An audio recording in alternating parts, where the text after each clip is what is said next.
Hey everyone, it's Balance. So before I continue, I'm not going to turn off the air conditioner, so if it sounds really noisy as I am talking, you're going to have to deal with it because there is no way I am turning that off. It is really hot here. What was I going to talk about? Right, ASMR. Everyone knows about it.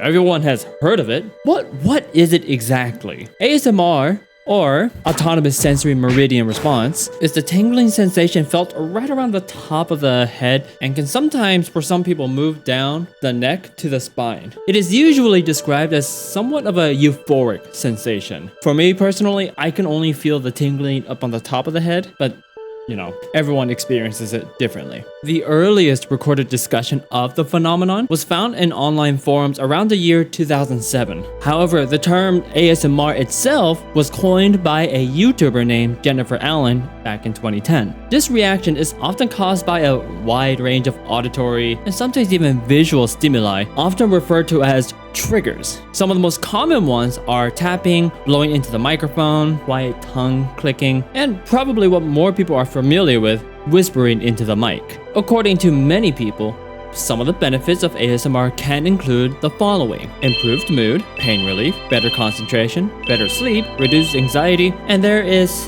a wide plethora of other benefits to listening to ASMR. Sometimes you get a little bit of this, and sometimes you get a little bit of that. Maybe you get it all, maybe you don't get any of it. It really depends on the person. Going back to the term ASMR, back at that time, many people had often likened the experience to Obviously, many people were not too thrilled to that comparison and had objected to it, as some were pretty adamant about the distinction between that and the sensation caused by ASMR. When the ASMR category was added to Twitch, I didn't really care for it at the time, so I kind of ignored it for the most part. But then, at a certain point, I was curious about what was in the category. To my shock, there were a lot of thumbnails that were blurred, saying that it may contain sexual themes. It wasn't the fact that there were ASMR streams that had sexual themes that shocked me, but just the sheer number of them.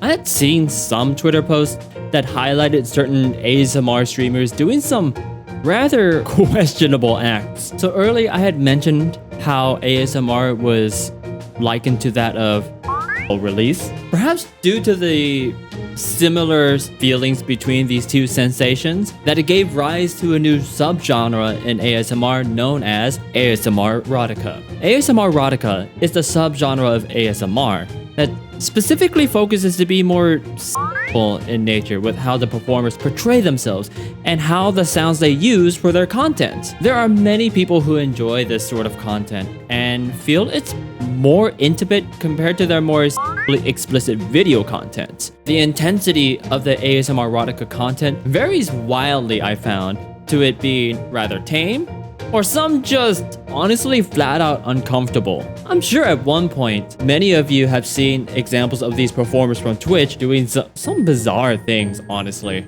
And some of the more suggestive things that they would do to these mics would be kissing the mic, licking the mic, or even just flat out deep throating the mic. I'm not kidding.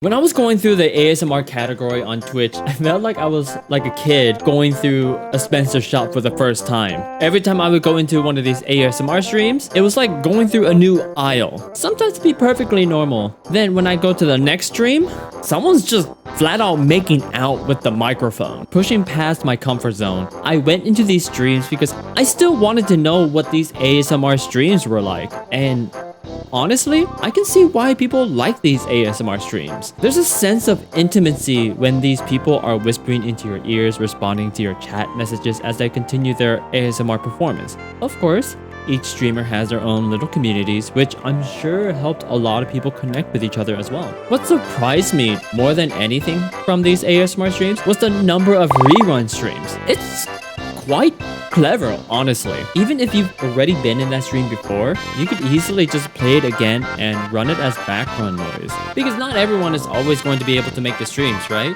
But sometimes people just want background noise and they don't really care to interact with the streamers themselves. So in this case, it's actually a smart move. Regardless of what content ASMR streams or videos may contain, it is obviously apparent that they are pleasant for the people who consume this media. Even if they don't don't get the tingles. For some, it's no different than if one were to play white noise in the background while working on something. Heck, I sometimes enjoy ASMR from time to time. The channel I personally go to is ASMR Zeitgeist. What I typically like about his videos is the production quality behind it and the creativity that goes behind some of the triggers that this guy goes and finds. Usually, when it comes to ASMR, I personally don't like the whispering aspect of it. And what's nice about ASMR Zeitgeist, he will make a section of the video that does not have whispering. There are some videos that will specifically say no whispering in it, catering to people such as me who don't really care for that sort of thing. In this rabbit hole that I found myself while looking into ASMRotica, I found this streamer named Sunset Gaia ASMR who does these really neat magic tricks as though it's just like tossing a light orb around her head. It was